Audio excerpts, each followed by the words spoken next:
everybody. My name is Marion Foucault. I am the Director of Social Science Matrix, and it's a great pleasure to welcome you today in our space for this wonderful event about Courtney Morris's new book, To Defend the Sunrise.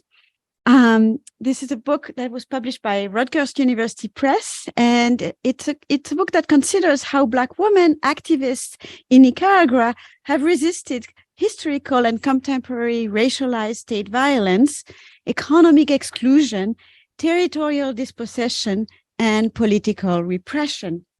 In the book, Morris also examines how multiculturalist rhetoric under the Sandinista state has been used to continue practices of dispossession, and of course also how Black communities have pushed against these critiques.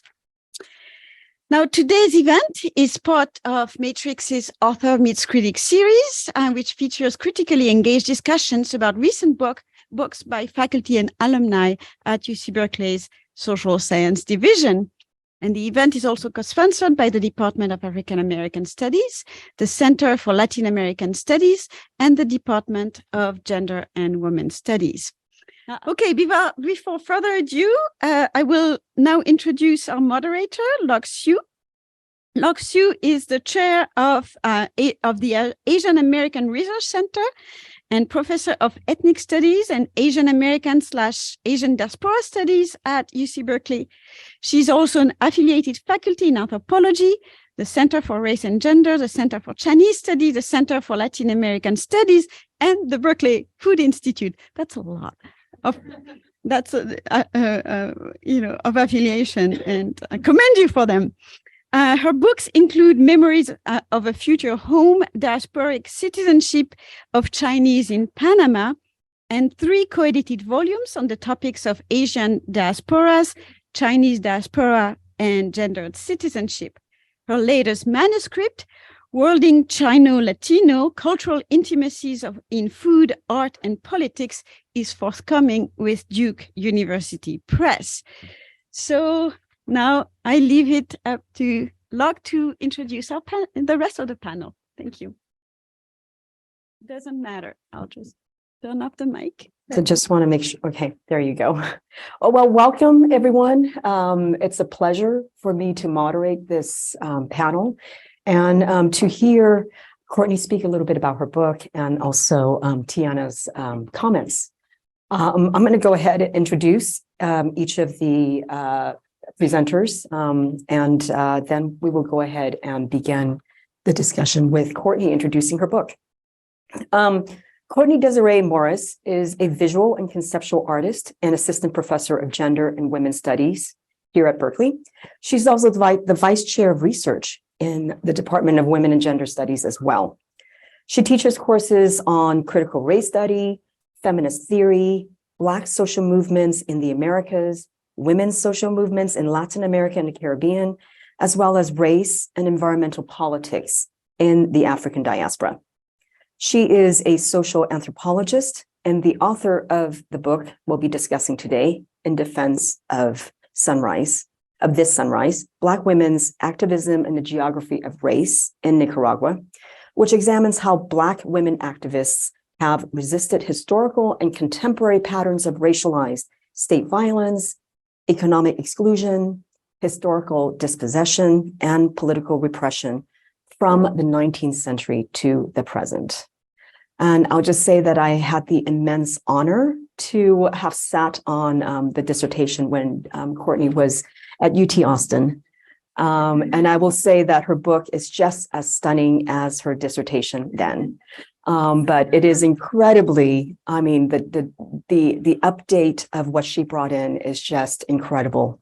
And I so appreciate this work. I think this is one of the few books, if not the only book, on looking at the intersections of race and gender and focusing on Black women, feminist struggles in Nicaragua. So, thank you for this important work. And we'll look forward to hearing more in just a bit. I'm just going to turn to Tianna Paschel and introduce her as well. She is the commentator for this panel, and she is the associate professor in the Department of African American Studies at the University of Berkeley here. She is interested in the intersection of racial ideology, politics, and globalization in Latin America. She's also the author of Becoming Black Political Subjects, which draws on ethnographic and archival methods to explore the shift in the 1990s from ideas of unmarked universal citizenship to multicultural citizenship regimes and the recognition of specific rights for Black populations by Latin American states. It is the winner of numerous awards, including the Herbert Jacob Book Award, excuse me, of the Law and Society Association, and the Barrington Moore Book Award of the American Sociological Association. Professor Paschel is also the co-editor, along with Petra Rivera-Rideau and Jennifer Jones of Afro-Latinos, Latinx, I'm not quite how to pronounce that, but it's written, the @ sign, in movement, an interdisciplinary volume that explores transnationalism and Blackness in the Americas. It is so rare to have a panel of specialists on Latin America and the Caribbean looking at race. So this is such an incredible opportunity for us to turn our attention to this. So with no further ado, let me go ahead and have Courtney discuss her book.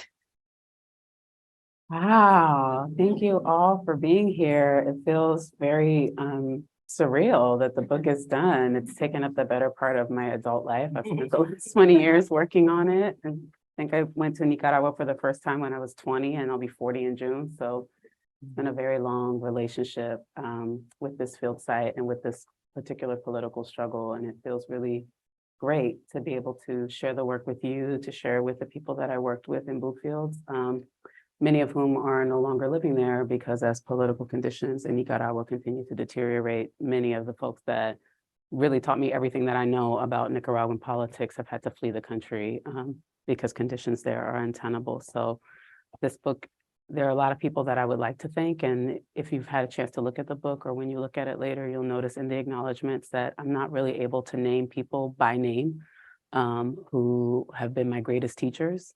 Which was really heartbreaking, but that was a choice that I had to make to protect them. And so I've tried really with this book to offer something that would be analytically useful for those of us who are interested in thinking about kind of the complexities of anti-Black racism and kind of Latin American statecraft. But that would also be politically useful for people who are trying to make sense of what's happening there now, and that maybe this can be something that can offer blueprints for people for trying to think about the nature of struggle as people continue to try to figure out how to survive under this authoritarian turn in Nicaragua. So before I get started, I just want to thank all the folks in the Social Sciences Matrix for hosting this gathering. It's been a really long journey to get here, and I'm really glad to be able to share it with my community here at Cal, who kind of were the last folks to help midwife this book into the world. So thank you. I especially want to thank Julia for your work organizing this event, and give extra special thanks to my home department, Gender and Women's Studies, and to AFAM, which is very quickly, all right, Althea, and give thanks to AFAM, who co-sponsored the event and has also, become a home away from home on the 6th floor. So honored to have Locke moderating today. It just feels so right that you were here at the beginning of the journey and now you're here at the end. So thank you so much for being here, and extra special shouts to Tianna for being here. I mean, I think you only graduated maybe a year or two ahead of me, but I always felt like when I was in grad school, you were already a star, and we all were just Tianna's amazing, and just was together. Yeah, but you were already such a formidable scholar of Afro-Latin American politics. And so I'm just really delighted to have you serve as the discussant today. So thank you for being here. And unfortunately, our colleague, Jovan Scott could not be here. Scott Lewis could not be here because he's in Sacramento trying to get reparations for Black people. So I think it's totally allowed. He's fighting the good fight and doing the work. So he is greatly missed, but very apologetic that he could not be here. And then I also wanted to, before I start this talk, I want to thank my partner who's here in the room, and I'd like to acknowledge him. You can clap for him. He's very rad. You can clap for him. But I just want to thank you for supporting me through this process. You met me right at the beginning of it, and it really never would have been, I don't think this book would be in the world without you supporting me through this. So thank you so much for being here. I love you. So with that, I'll go on ahead and get started. And this is the cover of the book. The artwork is by an Afro-Nicaraguan painter named Karen Spencer, who when I saw this painting, I knew immediately that I wanted it to be the cover of the book, but I was really afraid to ask her to let me do it because I was afraid of political retaliation. And she was insistent that this had to be the cover of the book. And that was going to be her small contribution to resisting state violence aesthetically. And so I'm very grateful to her for allowing me to use this image. And so what I wanted to do today is I instead of just sort of reading directly from the book, I've kind of pieced together sections of the book to kind of provide a general overview of what the work is doing and the kind of conceptual offerings that I'm making with the work, and trying to think a little bit more about kind of the work that I see Black women activists doing in response to these conditions of deepening political repression in Nicaragua. And so To Defend This Sunrise is really at its core a historically grounded ethnography of Black women's political activism against the authoritarian turn under the administration of Daniel Ortega. In this work, I map a genealogy of Black women's struggles against the Nicaraguan state from the 19th century to the present. And examining this genealogy reveals the forms of authoritarian violence that are currently operating in Nicaraguan politics, that they're not an aberration from the sort of model of liberal democracy, but rather they are and have historically been a keystone of mestizo nationalism in all of its ideological iterations that both requires and reproduces Black and Indigenous exclusion. And so these forms of violence have underwritten the project of mestizo nationalism in foundational ways that are reflected across the political spectrum from the right to what I term in the book, the nominal left. And if you want to ask me about that in the Q&A, what I mean by that, I'm happy to talk about it. In a deeper sense, I've come to think of the work as an indictment on the broader logics of liberalism in both its conservative and revolutionary iterations, and the ways that particular modes of insurgent Black politics expose the racist underpinnings of these fraternal ideologies. And of course, I came to this realization after I finished writing the book, but I think it's true. And so based on my time working in Nicaragua over the past 2 decades, I've come to argue that Black women activists have historically been at the forefront of these insurgent social movements against the state that reject the empty promises of liberal inclusion and instead identify it as a project of political containment executed under the guise of multicultural recognition. Now, this was really not the book that I set out to write, as Locke will tell you, because she was there. My dissertation was a sprawling 300-page meditation on Creole women's cultural politics with a vague but largely unstructured spatial analysis of Black women's practices of placemaking and communal land activism. But I realized very quickly when I got my first postdoc, and when I sat down to begin revising the dissertation into the book manuscript, that a radical shift was unfolding in Nicaraguan politics that I needed to pay close attention to. In 2017, after years of struggling with how to narrate the authoritarian turn and its impact on Black and Indigenous communities, I returned to Bluefields to understand how regional activists were responding to these developments. What I learned led me to rethink my entire project. Residents shared their anxieties about the administration's anti-democratic tendencies and their fears about the erosion of communal property rights as Daniel Ortega and his party, the Sandinista National Liberation Front, or the FSLN in Spanish, have intervened in regional and communal governments to advance its own centralized development agenda. They pointed with alarm to the wave of mestizo settler colonial violence against Indigenous Miskito communities in the neighboring North Coast Autonomous Region. The place where I worked was the South Coast Autonomous Region, which are 2 kind of separate political entities, and I'll describe that. I'll explain that more further along. People also shared their concerns about displacement after the administration approved the use of eminent domain under the auspices of an interoceanic canal mega development project.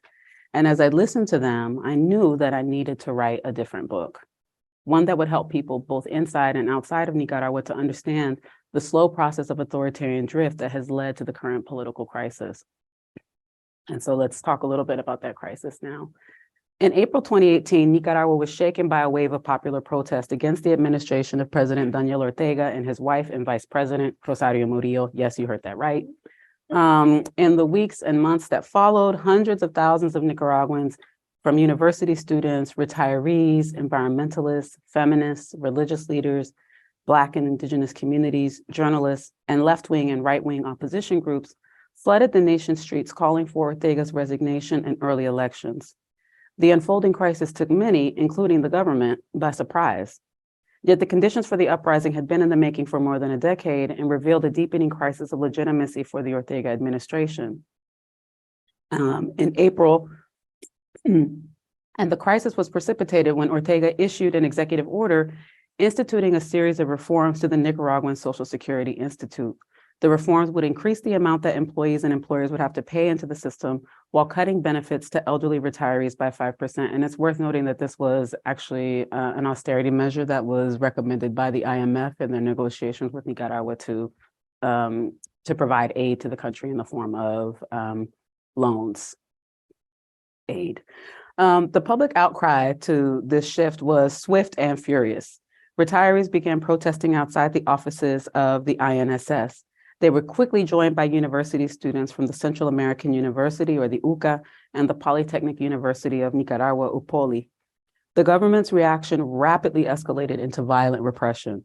It shut down television stations broadcasting live coverage of the protests, ordered anti-riot police forces to disperse the demonstrations by firing live rounds into crowds of protesters, engineered the mass arrests of student activists, and attacked universities where students were mobilized. Pro-Sandinista gangs, known in Nicaragua as turbas, and members of the Sandinista Youth Organization also attacked demonstrators with mortars and other arms as the national police stood by and refused to intervene. By the end of the first week of protests, the Nicaraguan Center for Human Rights, CENID, confirmed 43 deaths. Among the dead, I'm sorry, I got pictures, y'all, that I totally forgot about. But these are some images from the protests in 2018. Ortega is a murderer, Ortega asesino.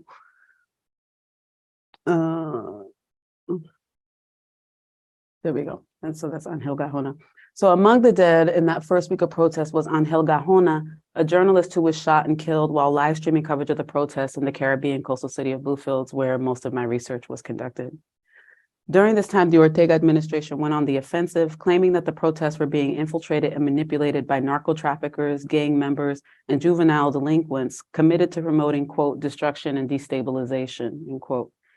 In a televised speech on April 21st, Ortega claimed that the protesters were receiving arms, funding, and tactical support from domestic right-wing elites in collusion with the United States to stage a coup and overthrow the government. And of course, given Nicaragua's particularly fraught relationship with the United States, it's not unreasonable that that kind of narrative would have a lot of political resonance for people on the ground, even though it turned out to be largely untrue. So protesters retaliated by shutting the country down with weekly marches, building tranques or roadblocks to keep police and paramilitary forces out of communities sympathetic to the protesters, and using social media to counter the administration's narrative. As the protests continued to escalate, calls for peace and calm came from the powerful Superior Council of Private Enterprise, or COSEP, and the Catholic Church. The National Conference of Catholic Bishops convened a national dialogue and served as a mediator between the protest movement and the administration. Representatives of various sectors of Nicaraguan civil society, including labor unions, the feminist and women's movements, national human rights organizations, student activists, the Campesino movement, and Costeño representatives, or people from the coast, as well as religious leaders, agreed to participate, but the talks collapsed within days when the government refused to enter into negotiations and demanded that the removal of the tranques was basically a precondition for negotiations. Following the collapse of the talks, in July, the Ortega administration launched, quote, the cleanup operation to forcibly remove the tranques and crack down on its political opponents. FSLN lawmakers then passed sweeping anti-terrorism legislation that expanded the definition of terrorism to include a broad range of activities that resulted in death, injury, or property damage when the intent was, quote, to intimidate a population, alter the constitutional order, or compel a government or an international organization to perform an act or abstain from doing so. So basically so vague as to be meaningless. I'm sorry, I feel like there's a little bit of reverb in my face. From July to December, some 500 people in the country were arrested under charges of terrorism. The government quickly declared the cleanup operation a success, and that effort came at a very high cost. The United Nations, the Organization of American States, and Amnesty International reported that the protests left more than 300 confirmed dead.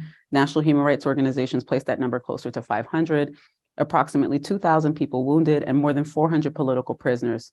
By the year's end, an estimated 40,000 Nicaraguans had fled to Costa Rica, fearing reprisal for their participation in the protests. I think at this point now we're looking at about 100,000 people who've already fled the country since 2018.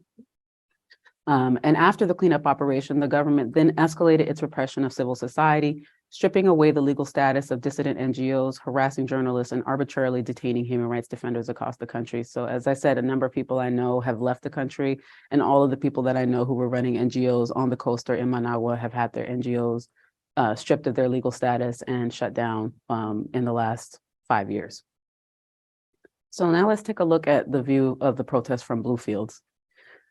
The civic rebellion, however, came as little surprise to Black and Indigenous activists on the Caribbean coast, who took a radically different view of the origins and implications of the protest movement. Bluefields is the capital city. There's the map. You can kind of see Bluefields right there on the Caribbean coast on the east side, the east coast of the country. Bluefields is the capital city of the South Caribbean Coast Autonomous Region of Nicaragua, and is home to a multiracial population of Afro-descendant Creoles, Afro-Indigenous Garifunas, Mestizos, and Indigenous Miskitu, Rama, and Mayagna peoples. In 1987, Nicaragua formally approved the creation of the autonomous regions as part of a cluster of multicultural citizenship reforms that formally redefined Nicaragua as a pluriethnic multicultural nation state. These reforms, as Tianna can speak to in her own work, these reforms recognize the collective rights of Indigenous and Afro-descendant peoples to govern themselves under their own traditional forms of customary law, granted them access to bilingual education, communal land title, and gave them the rights to manage the use and exploitation of the region's natural resources. The law also established the formation of 2 autonomous regions with their own political institutions. The transition from the state's historical embrace of mestizo nationalism, which defined Nicaraguan national identity as the product of racial mixing between Spanish colonizers and indigenous native peoples, was a watershed moment in the struggle for Black and Indigenous rights in Nicaragua and Latin America more broadly. The approval of these reforms marked the beginning of the multicultural turn in Latin America and signaled a radical shift in the relationship between the multiracial Caribbean coast and the mestizo Nicaraguan nation state.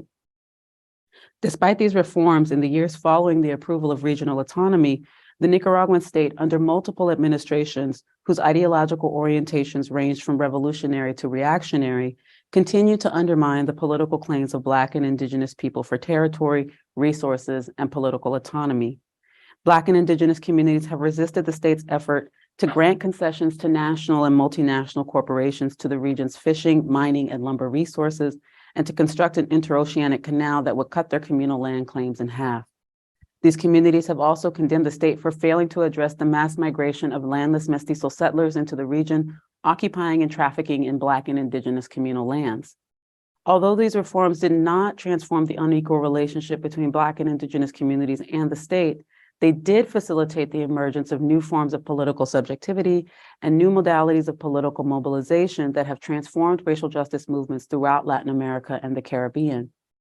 Black women in Nicaragua, as in other Latin American countries, have emerged as key leaders in these political formations, leading struggles against police abuse, gentrification, mega development schemes, a regional land grab, and territorial displacement. When the protests erupted in April of 2018, Black women quickly mobilized to organize demonstrations in Bluefields.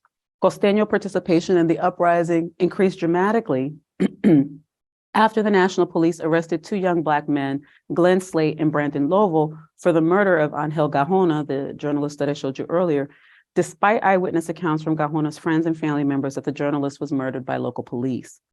In addition to hosting marches, activists discussed the case on local radio, which they live streamed via Facebook for Costeños living outside the country, and circulated memes and social media posts in which they identified these 2 young men as political prisoners, countering official government narratives of them as juvenile delinquents. Lovell's and Slate's arrests and subsequent convictions that were later overturned under appeal powerfully demonstrate the racialized dimensions of Nicaraguan state violence under the authoritarian turn, which were largely overlooked by the civic movement.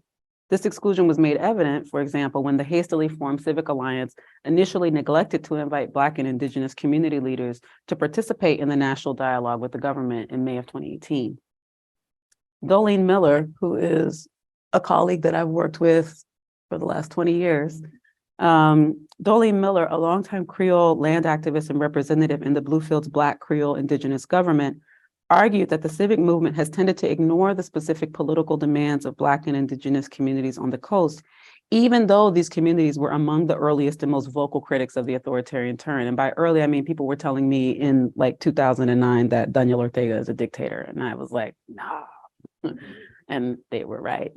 The failure of the civic movement to engage with the political concerns of Afro-descendant and Indigenous populations reveals, as Shakira Simmons, a Bluefields-based Black feminist activist, argues, quote, the geocentric vision, end quote, of mestizo nationalisms, which has historically minimized the place of the coast in broader struggles for state power, nationalist modernization projects, and official development schemes. Costeña activists argue that the state of Nicaragua, under a series of ideologically divergent political regimes, has historically treated the Caribbean coast as an internal colony, quote, an annexed territory open to exploitation, end quote. Addressing this historical legacy of regional exploitation will mean going far beyond replacing an individual political figure, even one as enduring and powerful as Daniel Ortega, to envision a different kind of political future for the country. So to defend this sunrise, Black women's activism and the authoritarian turn in Nicaragua intervenes in this debate by examining the genealogy of Black women's activism in Bluefields and these women's historic and contemporary struggles against authoritarian state violence. I demonstrate how Black women have engaged in regional, national, and transnational modes of activism to reimagine the nation's racial order. And the book is based on fieldwork conducted from my first time going to Nicaragua in 2004. I basically went every year between 2004 and 2009 for a couple of months, and then conducted fieldwork from 2009 to 2010, and then went back for subsequent trips from 2012 until 2017. And I have not been back since 2017 because I've been told by friends and loved ones who live there that I shouldn't because it's not safe for me to go back. So I haven't. And so I conducted this field work primarily in Bluefields, but I also conducted research in rural Black communities in the Pearl Lagoon Basin. I can show you the map. So there's Bluefields, and just above that, you see this kind of body of water. I don't know if there's a pointer here. I don't know. You can see a kind of bay there. That's the Pearl Lagoon Basin. And I also conducted research in the capital city of Managua, in Puerto Cabezas in the north, which is a largely indigenous urban community with large settlements of Miskito folks who've also been involved in extensive struggles for communal land rights and multicultural recognition. And then I also conducted research in the US with Creole women who have left Nicaragua and who are now living with sort of varying citizenship status in the United States. And so the study combines ethnography, archival research, oral history, and discursive analysis. And through using this kind of interdisciplinary methodology, I argue that Black women's contemporary activism is rooted in a genealogy of struggle against racialized state violence, economic exclusion, territorial dispossession, and political repression. And so rather than reading the contemporary authoritarian turn as a state of exception, Black women activists highlight, quote, the tragic continuities following Saidiya Hartman between different racialized regimes of governance whose collective results have been the ongoing dispossession, displacement, and disappearance of Black communities. And so despite its seemingly exclusive tenor, the rhetoric of multiculturalism has largely failed to unsettle mestizo hegemony in Nicaraguan nationalist discourse. As the political scientist Juliet Hooker argues, multicultural discourse has been absorbed into the historical project of mestizo nationalism in ways that reproduce the idea of, quote, Nicaraguan national identity as preeminently mestizo, end quote. Under this logic, multiculturalism is reconstituted as an extension of earlier mestizo nationalist political projects. Hooker argues that mestizo multiculturalism is thus a disciplinary discourse that polices and inhibits the assertion of critical racial subjectivities that challenge the ideological and material bases of mestizo nationalism and the project of centralized state development that requires Black and Indigenous resources and territory. Those political subjects who fail modernity's test and refuse the imposition of neoliberal development projects have become the targets of state-led efforts to discredit, disparage, and delegitimize Black and Indigenous social movements. Since I began working in Nicaragua in 2004, I've seen the phenomenon of repression and state violence intensify in the region and witnessed the growing assault on Black and Indigenous human rights activists throughout the hemisphere. Yet these spectacular forms of state violence, however, can also eclipse the more mundane, systemic, and structural forms of violence that the masses of Black people encounter in their everyday negotiations with and struggles against the state. These structurally violent conditions are, as João Vargas argues, a normalized feature of Black social life throughout the Americas. He argues that official multicultural discourse throughout Latin America tends to, quote, obscure the economies of Black suffering that sustain it, end quote. In Nicaragua, Black activists have responded to this erasure by declaring that the Nicaraguan state is and has historically been engaged in a campaign of everyday genocide against Black communities on the coast. They argue that rather than disrupting this genocidal campaign, multiculturalism as a discursive project in public policy has provided new cover for the violence that Latin American states enact against Black communities. The United Nations defines genocide as any intent to, quote, any intent to destroy in whole or in part a national, racial, or religious group, excuse me.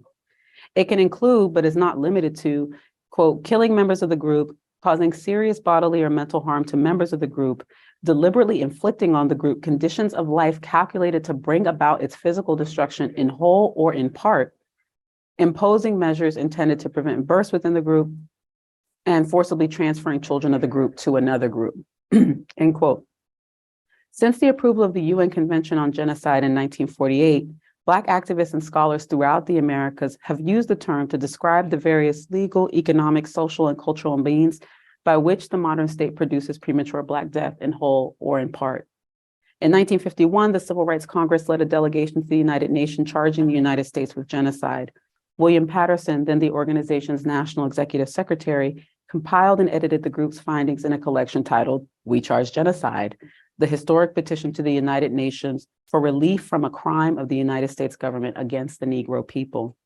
In the 1970s and 1980s, the Afro-Brazilian scholar and activist Abdias do Nascimento argued that the myth of racial democracy obscured a systematic regime of genocidal anti-Black racism that was reflected in the lack of access to housing, employment, and education, and to disproportionate levels of police abuse and violence against Black people.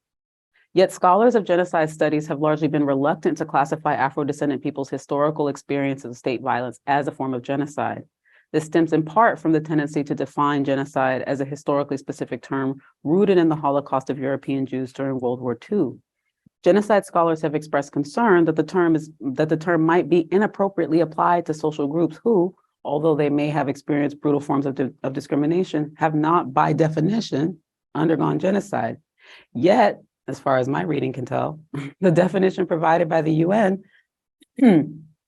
suggests a much more capacious understanding of the phenomenon than the scholarship suggests.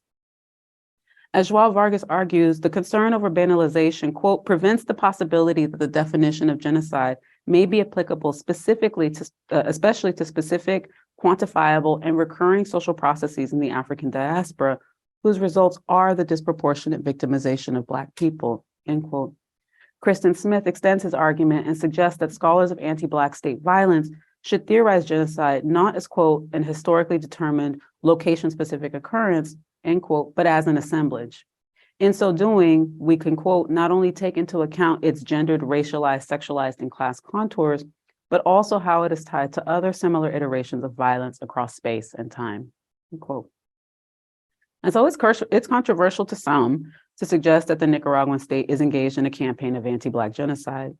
Such claims fly in the face of long-established discourses of Latin American racial exceptionalism and newer narratives of harmonious multiculturalism that states have historically deployed to buffer themselves from such critiques. Yet this is precisely what Black activists have argued, that the Nicaraguan state, in both its democratic and authoritarian iterations, has and continues to enact genocide against Black communities through a structured campaign of dispossession and exclusion. So in this book, Following the Insights of Black Activists, I make two conceptual offerings. First, I argue that since the end of the revolutionary period in 1990, the Nicaraguan state, and this includes both the kind of neoconservative free market liberal administrations that followed the revolution and the return of the nominally leftist Sandinista administration have enacted a longstanding historical project of Black death through what I term multicultural dispossession. Multicultural dispossession describes the many ways in which state actors and institutions drain multiculturalism of its radical transformative potential by espousing the rhetoric of democratic recognition while simultaneously supporting illiberal practices and policies that undermine Black political demands and weaken the legal frameworks that support their claims against the state. These forms of dispossession comprise the very heart of the state's genocidal assault on Afro-descendant communities. And this is violence that was not produced solely by the Ortega administration, and this is something that activists are very clear on. Rather, it is the product of the violent economic effects of multiple conservative administrations of the 1990s and early 2000s that initially adopted the kinds of neoliberal economic reforms that left Black and Indigenous communities increasingly impoverished, and that has hollowed out regional autonomy as a tool for Black political self-determination. I further argue that these political formations have produced new political subjectivities and modes of activist engagement among Black women activists that can be instructive for all of us, I think, doing this work in the hemisphere. In response to the racialized underpinnings of the authoritarian turn, they've developed a global analysis of anti-Black racism that directly informs their critiques of local and national racial formations. These new modes of activist engagement in the transnational public sphere also reveal how Black women are responding to contemporary state violence by cultivating a politics of what I term diasporic locality. And so the term for me really describes how Black women engage in multi-scalar forms of activism and advocacy that link local struggles to broader racial justice movements unfolding throughout the Americas. These activists offer a radical critique of the excesses and abuses of the authoritarian turn and link them to a hemispheric legacy of anti-Black racism and discrimination. Now, I'll conclude with this part. Now, given the growing visibility of Black women activists as transnational political actors, it's tempting to read this shift as a new phenomenon. But given the kind of historically grounded nature of the research that I've done, I would argue that this is actually, to borrow from Audre Lorde, a difference only of scale rather than of kind. My research on Black women's activism on the Caribbean coast suggests that these modes of political engagement are not new, but rather have been expanded by Black women's increased access to digital communication technologies, the development of transnational political networks and organizations, and the development of international political institutions, including philanthropic organizations, human rights governing agencies, and the international human rights legal system that they have made extensive use of, that have allowed Black women to advocate for the rights of their communities to a much larger public audience. But if we look to Black women's engagement with earlier diasporic political currents, including organizations like the Universal Negro Improvement Association or Rastafari, civil rights movement, and Black feminist thought of the late 20th and early 21st centuries, the degree to which transnational diasporic discourses of race, nation, and resistance shape and are mutually informed by these local struggles for racial justice becomes apparent. Through a careful review of the limited archive of Creole women's historic activism, I offer a genealogy of these women's struggles against the mestizo nation state, which forms the foundation for their contemporary struggles against authoritarian state violence. Yet even as Black women activists sharpen their critique of the state's historic and ongoing project of Black genocide, they also narrate their activism as a reproductive politics through which they fight to create the social, political, and economic conditions to sustain Black life. Thank you. Okay, I'll jump right in. That was beautiful and amazing. I first wanted to thank Julia for all of your work in making this happen, the millions of emails, the wrangling of people, and to Marion for so beautifully heading the matrix and really helping us come together across disciplines. Thank you to Locke for moderating this. And thank you to Courtney for your work.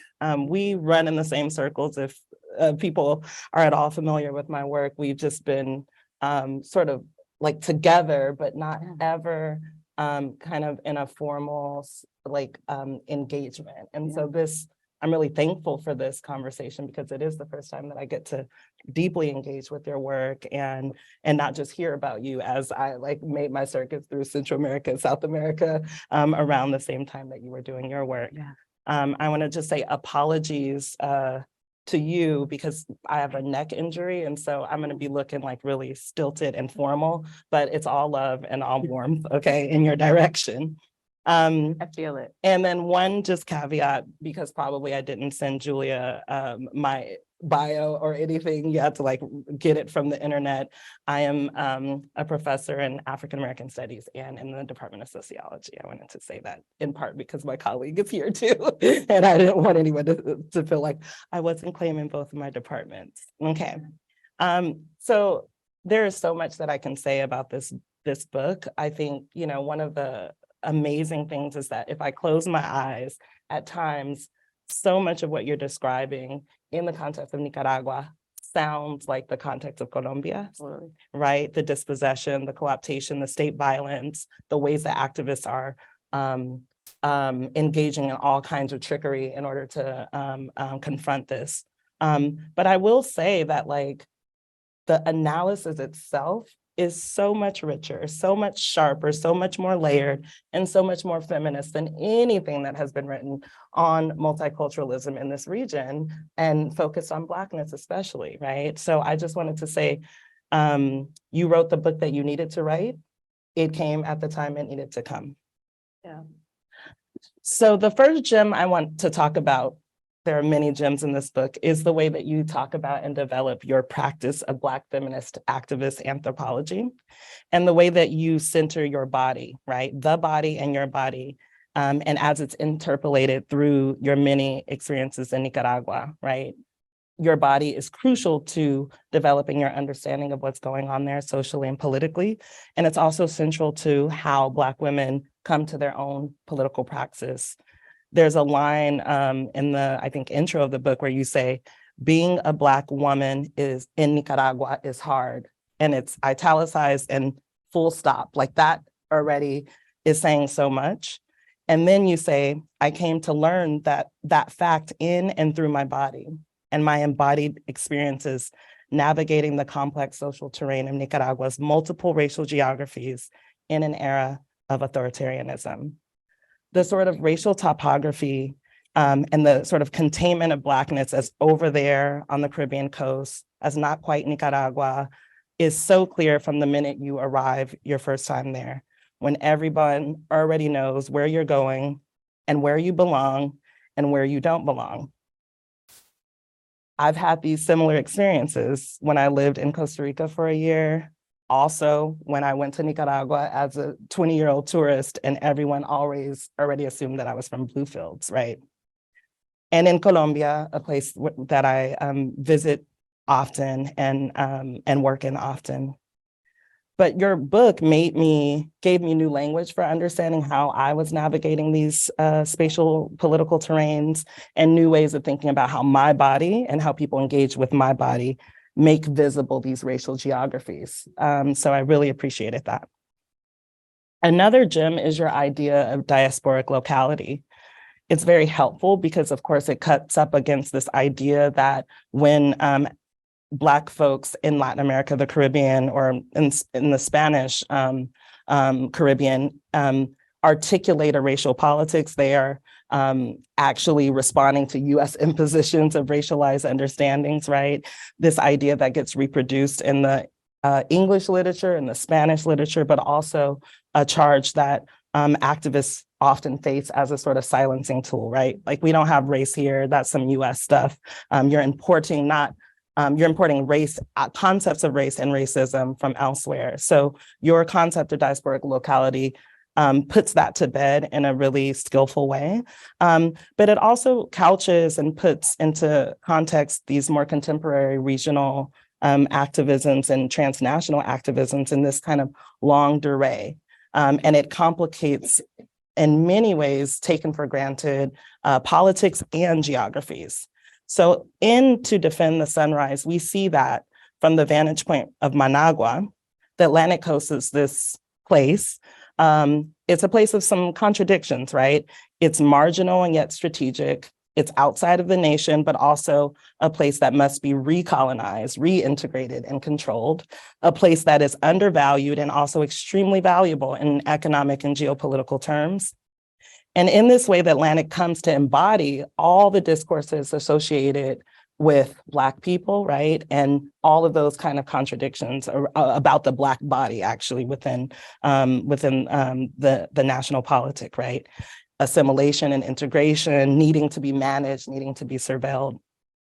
But what I think is so powerful about this book is that it refuses to see Bluefields and the Atlantic coast from that vantage point, from that centralist, colono, mestizo, national, Spanish-speaking vantage point.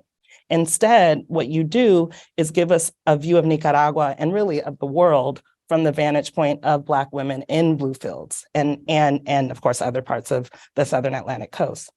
Rather than a provincial outpost, we see a cosmopolitan place that is made through these constant circulations of people and products, and also through complex layers of coloniality, and also through this rich creation circulation and taking up of political ideologies from Garveyism to feminism to liberation theology. It is from this vantage point, you center the lives, practices, and relationalities of Black women, their political philosophies, right?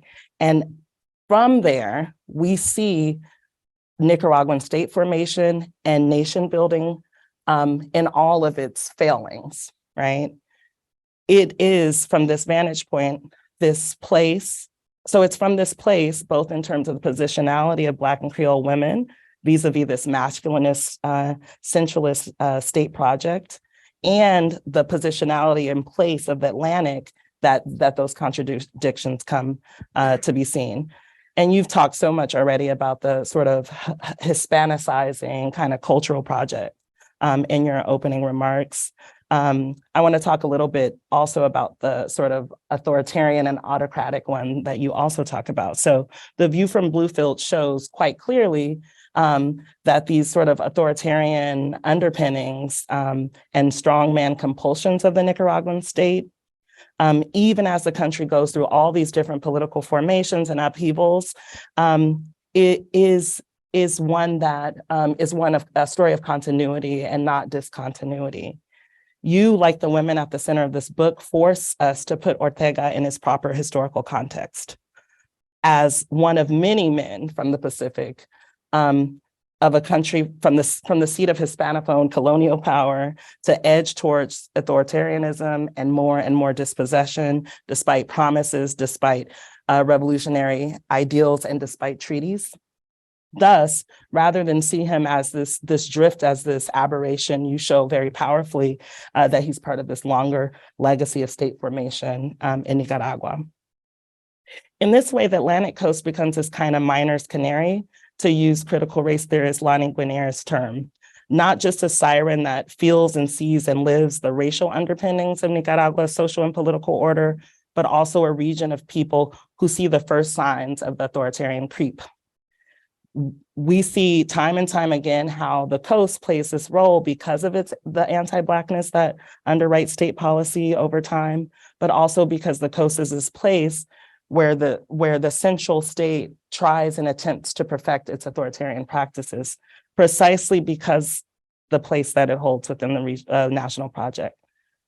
So your book reminded me a lot of the colloquial expression that goes something like, "We are all Blacks now."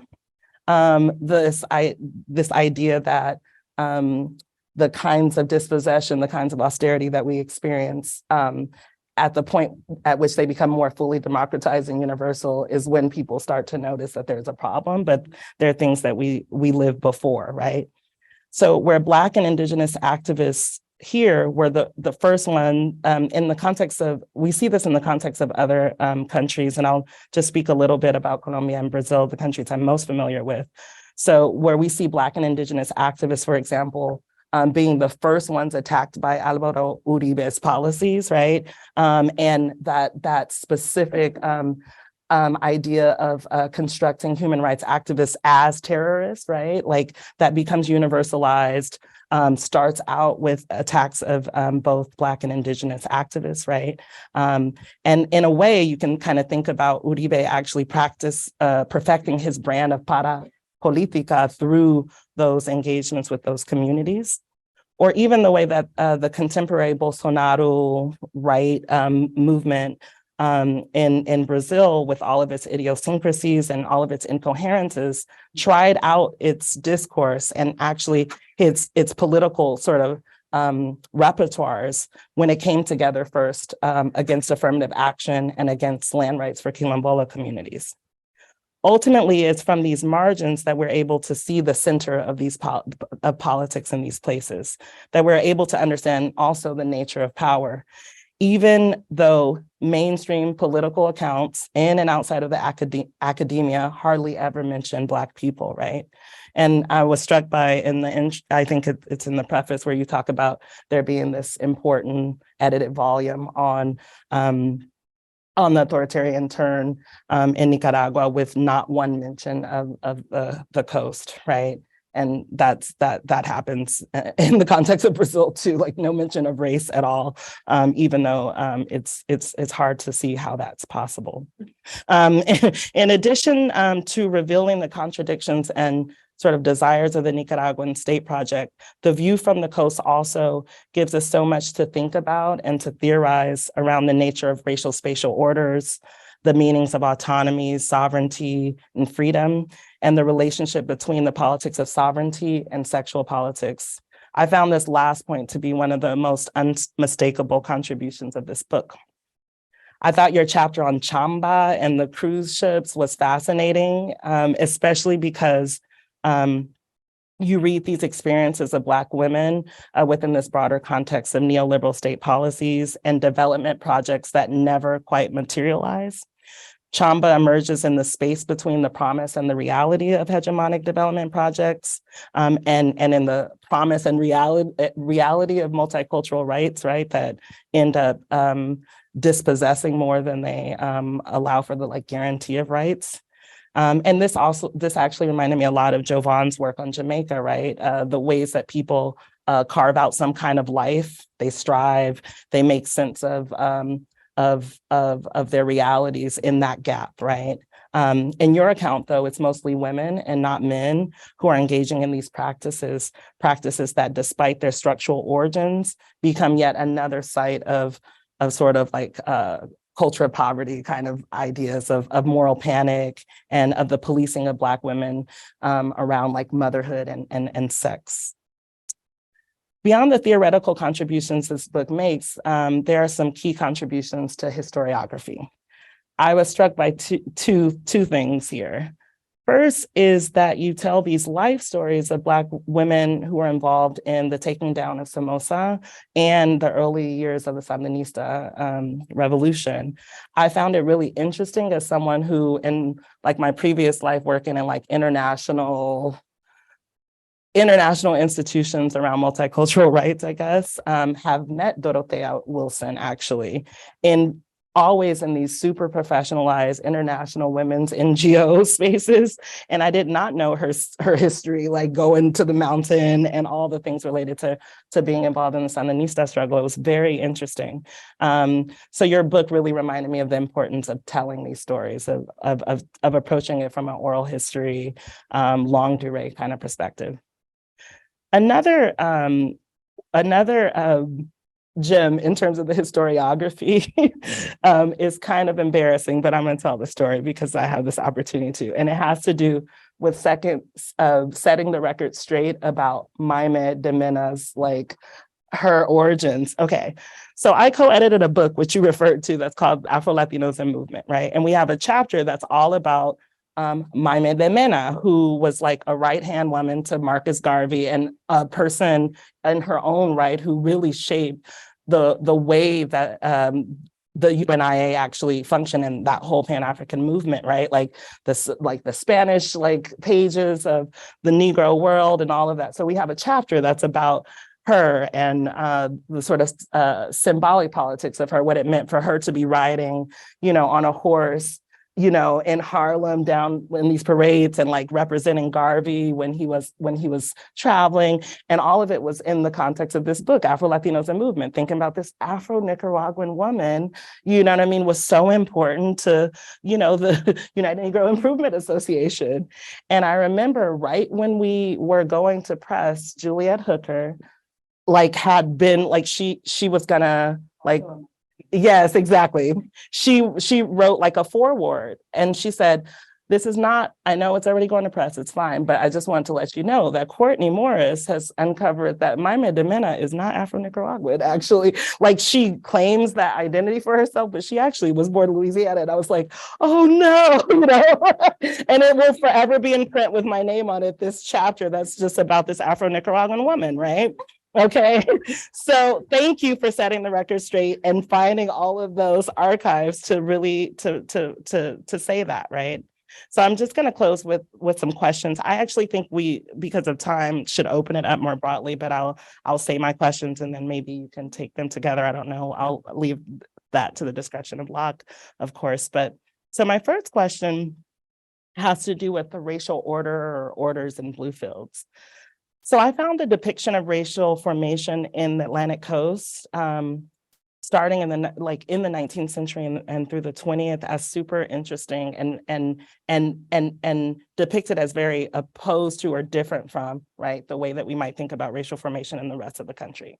On the one hand, we see on the Pacific, this mestizo-dominated Hispanophone place with this discourse of mestizaje, and then later multiculturalism, but one where there's deep-seated anti-Blackness and even anti-indigeneity in different ways, right? On the other, right, we see in your book this place on the Atlantic where Black Creole people are integral to the political, economic, and social life of the place, where there seems to be a lot of race mixture and conviviality. I couldn't help but think that maybe Bluefield sounded a little more like what Mestizaje was supposed to be, but wasn't, right? Even so, there are these little peaks where like there's little cracks in the veneer that I wanted you to maybe talk more about. We see them when you talk about class and color cleavages that happen when the UNIA has 2 chapters, right, and not one. We see that with the respectability politics that emerge and reemerge with different Black women political figures that you talk about, right? I'm curious about what, if anything, that has to do with questions of not just class and color, but even like origin, right? And like what generation folks are there, Creoles, migrants from Jamaica, how to think about that. But more generally, I'm interested in if you could say more about what racial formation in Mesquitia was like historically and in the present. My second question has to do with this idea of diasporic locality and how you make senses of change over time. So you actually said the quote that I was going to say, which is the quote around these being practices that have a long history, these transnational practices that Black women have, and this idea that you use Audre Lorde to say, which is that it's a difference of scale and not kind. And I guess I'm curious if it's not a difference of kind and scale, right? Because in these more contemporary moments, we see Black women throughout your book making appeals to institutions like the United Nations, right? Who don't have completely clean hands, right? In terms of putting forward these like more symbolic versions of multiculturalism and not the more deep versions of like actual like rights, right?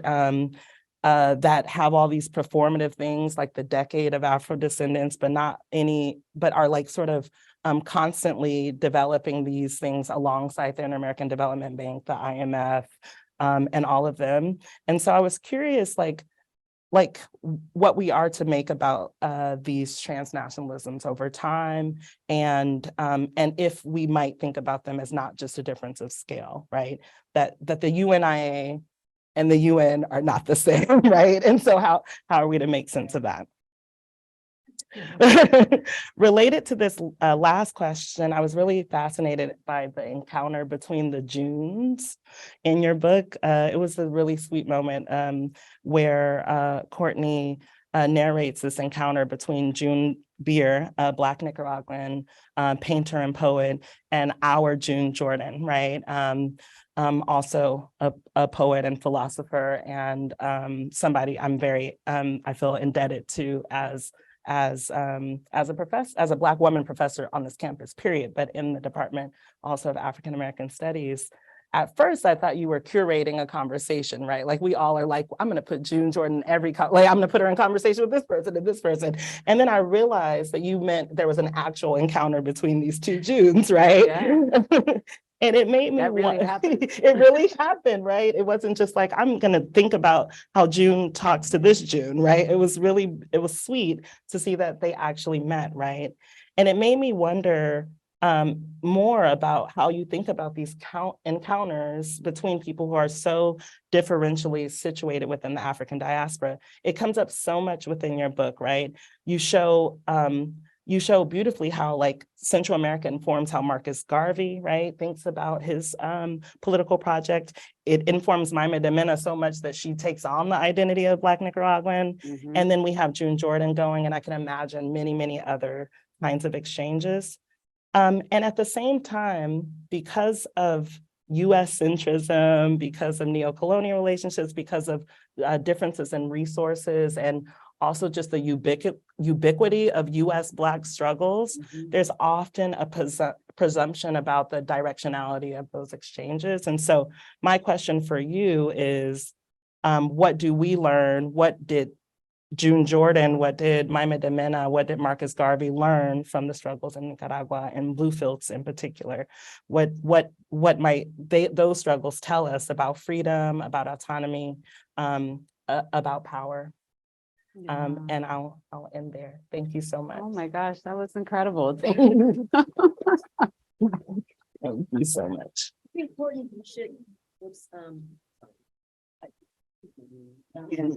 So, Courtney, why don't you take a few minutes to respond, and then we'll open it up. But yeah, I mean, it would be a missed opportunity if we didn't do that. Yeah, I mean, there's so much to speak to in your comments. I mean, I think these questions around kind of thinking about kind of these overlapping sort of spatialized racial formations and kind of how race is constructed and developed in on the coast versus how it's constructed and sort of imagined in the Pacific. So I do think one thing that's sort of worth talking about for people who haven't had a chance to read the book yet is that, you know, one of the things that is, you know, the kind of history of Afro-Central America, you know, the Caribbean coast in all of these countries has always had a kind of fraught relationship to their governing, to the state, right? And so in the case of Nicaragua specifically, you know, one of the things that makes working there so interesting is that for many years, that whole part of the country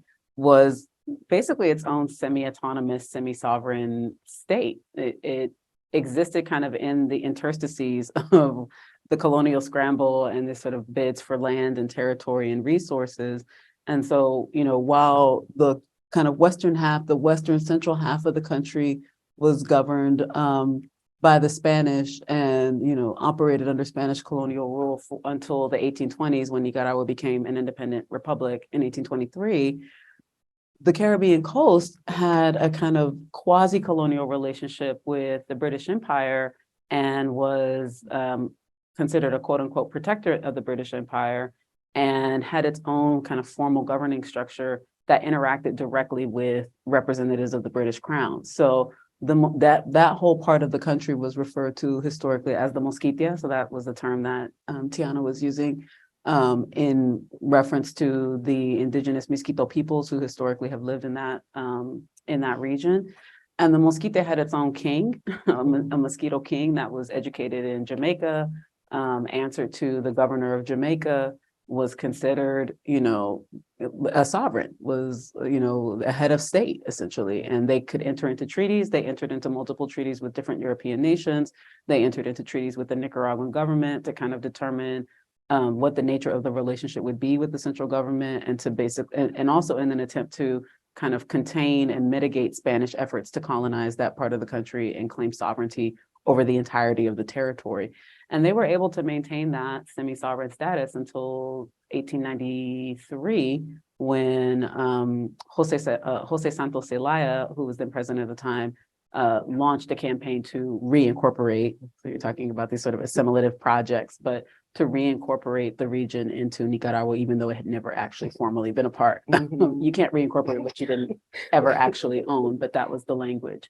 And so, you know, that it's like that kind of historical cleavage between these two geographies has always kind of structured the relationship between these two spaces, and the ways that people kind of think about their relationship to kind of Nicaraguan national identity, culture, politics, citizenship, all of it. And it's really interesting because even now, you know, there was a study that I cite in the book that was carried out by one of the UN offices that was, you know, housed in Nicaragua, where they asked costeños, people living on the coast, like, do you feel as Nicaraguan as you feel costeño? Do you feel more Nicaraguan or do you feel less? And overwhelmingly, people were like at best, maybe I feel as Nicaraguan as I do costeño or Black or indigenous. But just as often, people would say, I feel less Nicaraguan than I feel costeño, than I feel Creole, than I feel Miskito.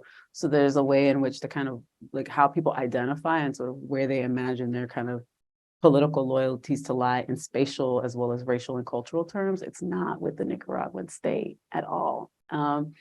And, you know, and then and then for their part, mestizos in the Pacific are like wildly uneducated about the coast, right? So I talk about in the book where one of the things that Black people would often say is like, yeah, I leave Bluefields and I go to Managua to study, and I'm in school and people are asking me like, do I need to take out my passport so I can travel to Bluefields and go like visit the coast? Or like, is it true you all live in trees? Or is it true? I mean, like, you know, does everybody there practice witchcraft? Like their sort of narratives about the kind of radical space of racial difference that the coast represents is still a very kind of salient part of just like everyday racial common sense. In ways that have not been mitigated at all by sort of advent of these multicultural citizenship reforms. So, you know, I wanted to talk about it in a way that wouldn't sort of treat that phenomenon as a kind of like trans-historical phenomenon, but that would kind of lay out the continuities and discourse and how even as sort of new ways of thinking about Nicaraguan national identity emerge, these older patterns and sort of the palimpsest, I guess, of like Nicaraguan anti-Blackness and anti-indigeneity is constantly being re-articulated and reconstituted, even in the face of these gestures towards a kind of more inclusive way of thinking or imagining the nation. Like it's really pernicious. So anyway, that's, you know, that's something that I think is, you know, in terms of like the question of like Mosquitian racial formations, I think that's kind of how I would think about that. And then, yeah, I mean, I will say really briefly, and then I'll kick it to the audience that it was really sweet writing that piece about the 2 Junes meeting, because I also have this idea of, you know, I think when I started this project initially as an undergrad, I was like I said, I was like 20 when I went down there, and I was like, I'm gonna go find the Black feminists. And, you know, I think I really struggled at that point because the literature was so limited on Black women's political engagement in Latin America, as you know, like we basically had to write it. And work with other people in the region who were also writing and translating and trying to make the work available. But it was, for me, this kind of watershed moment, like realizing that encounter had actually happened, and then thinking about like having the evidence of how that encounter really expanded June Jordan's political imagination. Like she goes to Nicaragua and then she comes back and she publishes like in 1984 an essay in Essence magazine, back when Essence was still about it, about like why she had to go to Nicaragua and why Black people should support the Sandinista revolution. Like that was the argument. And I was like, wow, this is so incredible. Like, and this is the same time that June Jordan is like going to Palestine, and she's going to like Lebanon, that she's really engaged in these sort of modes of Black internationalism that have a long and rich tradition, and that Black women have really been key protagonists in that project of Black internationalism, even though, you know, we're often written out of that history in favor of the kind of the great man narrative. But like, I think that for me really demonstrated how, you know, or maybe in a way I appreciated it because I also felt like, and I didn't have space to talk about it in the book, but my own political imagination has been radically refashioned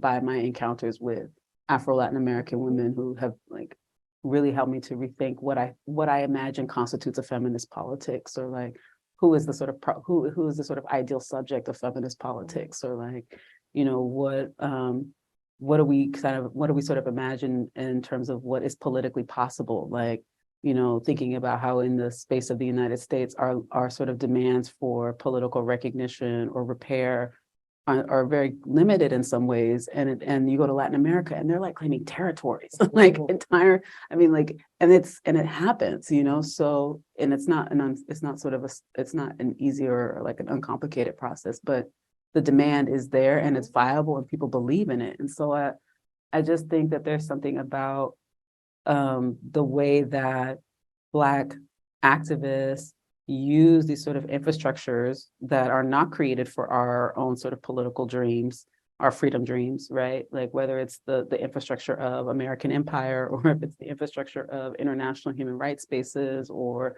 kind of spaces of cultural exchange, and then take that infrastructure to make connections that then enable the development of more kind of expansive modes of political imagination and like what we think we have a right to as Black people. And I think that there's it's important to really decenter the US and say like, oh, Black people in the US don't have the monopoly on offering those kind of insights, but that we can look to the global South, I think, to maybe kind of free ourselves from the limitations that we have imposed on us in global North context. So anyway, that feels like a very rambling, meandering answer. That's beautiful. Thank you so much. Satisfying. Anyway, comments, questions? Okay, well, we do have 2 questions from online, so I will start with those while people in the room are thinking about your questions, and we'll get over to you. So a question from Garrett Brown is, do people on the coast view the 1987 autonomy agreement as something that could work if there was the political will in Managua, or are there changes that need to be made in the approach or content of the autonomy agreement itself? And then I think actually this next question is potentially related, so I'm just going to tack it on, from Laura Enriquez, who says that she would like to hear more about any ways in which exploitation and repression of the Atlantic coast may have differed between the conservative and left governments in the post-1990 period. Yeah, absolutely. So I think, when I was working, I remember the first time going to Bluefield and people talking about regional autonomy and the 1987 autonomy law. And, I think at that point, the levels of disillusionment were so deep because it had become so apparent that the state actually had no interest at all in activating its own policies to provide the forms of repair that the law was created to address. And so the feeling always that I got from people was that they were like, yeah, autonomy could work. But the reason why it won't work is because of the depth of political corruption in the country, the lack of political will, and the fact that there's as I talk a lot about in the book, that the state has, across these different political administrations, has used these tools of political co-optation, tokenization to kind of separate Black leaders from their communities and to keep them from advocating for their communities in the ways that might make the law meaningful and real. But ultimately, the biggest single factor is that the state doesn't want to do this, right? They passed the law, but they never actually had any intention of realizing it. And I think like it's such a profound source of bitterness and disappointment and heartbreak. That's kind of hard to communicate in words, but I tried. And then in terms of the second question, what are the sort of the differences between these sort of, one of the arguments I make is that multicultural dispossession isn't something that just emerges under the Sandinistas, but that it is a defining feature of Nicaraguan governance in the post-revolutionary period. So all of the administrations do it. So Violeta Chamorro in chapter 3, I talk a lot about how she has no concept of what regional autonomy is. She thinks she doesn't know what it is. And her son-in-law, who's like her chief of staff, like wild nepotism, but that's just how government works down there. Like he just thought it was a ridiculous idea. Like he says it he wrote a memoir in 2006 where he was like, yeah, we didn't really get it. We just thought it was kind of a crazy idea. A project that took years and years, like people spent years developing regional autonomy, hosting gatherings all over the Caribbean coast, going to every single Black and Indigenous community, like rural communities out in the middle of nowhere, to ask people what they wanted, and then to consolidate all of that into like a coherent government policy that could be instituted, that could be like enacted through the law. And the next administration just comes in and is like, yeah, we think that's a pipe dream. We're not going to do that. So, those forms of dispossession happen immediately. Like it's like the ink is barely dry and the state immediately starts going about like hollowing it out and whittling it out. So I don't know that there are, I would say that the major differences, I think, under Ortega has been the return of kind of explicit forms of political repression.